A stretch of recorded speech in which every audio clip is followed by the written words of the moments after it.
Myth बताइए जो candidate के बीच में है एसएसबी साइकोलॉजी राउंड को लेकर। सी एक सबसे बड़ा मिथ जो है कि कैंडिडेट साइकोलॉजी टेस्ट के लिए बहुत डरते हैं। उनको लगता है कि साइकोलॉजी टेस्ट एक हवा है कि पता नहीं क्या साइकोलॉजिस्ट देखेगा हमारे अंदर। It is not like that.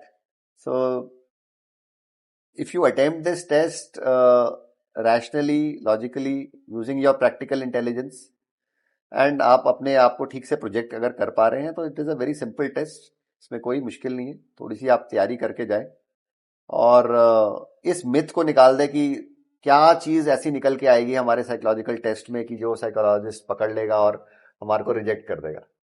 ठीक है, तो ये मिथ निकाल देनी चाहिए और face this test very boldly. और बिल्कुल भी स्ट्रेस में नहीं होना चाहिए आपको जब ये आप टेस्ट अटेम्प्ट करते हैं। तो सर थोड़ा सा आपके बचपन के बारे में चलते हैं। बचपन से लेके यहाँ तक कितने चेंजेस आए आपके लाइफ में? सी पर्सनालिटी जो होती है ना इंसान की, वो बहुत डायनेमिक होती है। It keeps changing every now and then, and till the last breath that you take, you keep changing, you keep evolving. तो पर्सनालिटी की अगर डेफिनेशन भी बोलते हैं तो उसमें भी बोला जाता है personality is a dynamic organisation. ठीक है जी, तो वो डायनेमिक है, वो एक बहती गंगा की तरह है, चेंज होती रहती है। चेंज होती रहती है। सो of course when I was small तो एक अलग आउटलुक थी। बच्चे जब होते हैं, फिर आप धीरे धीरे you come into the teenage में आते हो, फिर आप एडोलेसेंट बनते हो, आपका माइंडसेट अलग हो जाता है। But at any point of time I was very clear that I wanted to join the armed forces because I had that passion for the uniform.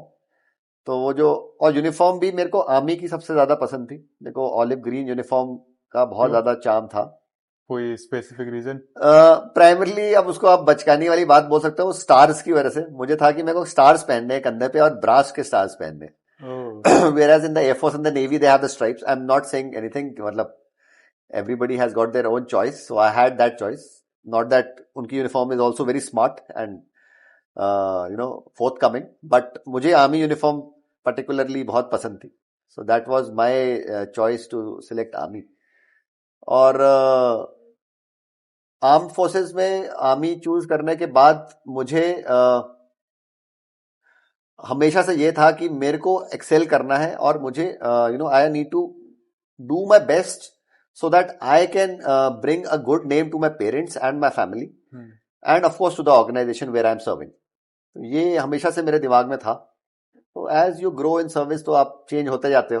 तो सर जब आपका डे 1 था एकेडमी में, उस दिन कैसा लग रहा था? उस टाइम आपके माइंड में क्या चल रहा था? सी डे 1 में तो पहली चीज तो यही आई थी दिमाग में कि how will I be able to perform. It's a long journey, 1.5 साल का समय है, पूरा ट्रेनिंग है, क्या होगा क्या नहीं होगा, बहुत सारे सवाल थे, हर कैडेट के दिमाग में आते हैं। सो मेरे दिमाग में भी आए थे। But once you get into this, वो सारे कोर्समेट्स के अंदर जो बॉन्डिंग जब डेवलप होती है, जब आप जाते हो, that bonhomie that you develop when you train together, जब आप रोलिंग साथ में करते हो एक साथ, ठीक है, तो वो एक अलग ही माहौल हो जाता है। तो कहां से कहां वो 1.5 साल आपका बीत जाता है, you don't realise it. And now when you go back to the training days, तो दैट टाइम यू रियलाइज कि यार क्या दिन थे वो भी। तो एक अलग ही समय था, अलग ही रियलाइज दोस डेज की कई बार मन करता है यार वो दिन वापस आए। तो उस समय लग रहा था यार ट्रेनिंग जल्दी खत्म हो, but now you feel that वो वापस yes, time, that time was the best time of your life. घड़ी को पीछे ले जाएं, वापस स्टार्ट करें। और सर जिस टाइम आपकी पासिंग आउट परेड थी, उस टाइम आपके माइंड में क्या चल रहा था? कि उस टाइम ये था कि this is what I want, यही था, मैं यही चाह रहा था? Absolutely, those moments are very precious moments. So मेरे लिए भी बहुत precious थे। और you are full of enthusiasm, full of josh, full of life that time. You're looking forward for a new life after commissioning. So आपके दिमाग में बहुत होते हैं, your parents are watching you, the people are watching you, the country is watching you. तो बहुत चीजें होती हैं जो आपको उस समय दिमाग में चलती हैं। And you full of life that time. वो एक अंदर से एक जो जज्बा और जोश होता है, वो एक अलग ही लेवल का होता है। वो it is beyond words to express actually. और जब आपकी पहली पोस्टिंग हुई थी, वो कहाँ पे हुई थी?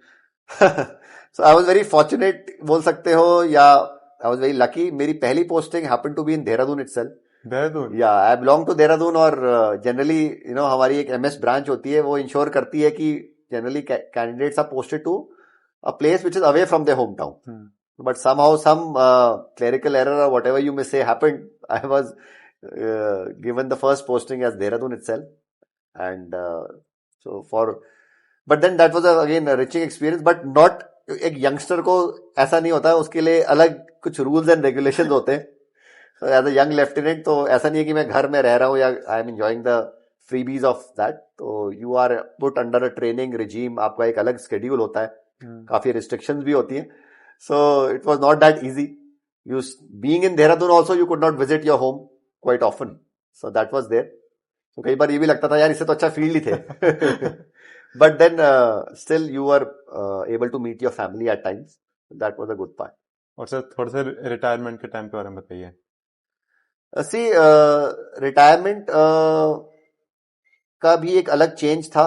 It was a complete switch over from your regimental life, and then again coming to the CV streets, and then getting adapted to the civil environment. But then it happened smoothly. There was no major issue, and it happened in a very smooth way, my transition process. And see, it depends upon person to person. I enjoyed my life in the army thoroughly, and now also I am enjoying it equally. So it is a different experience now from what it was earlier.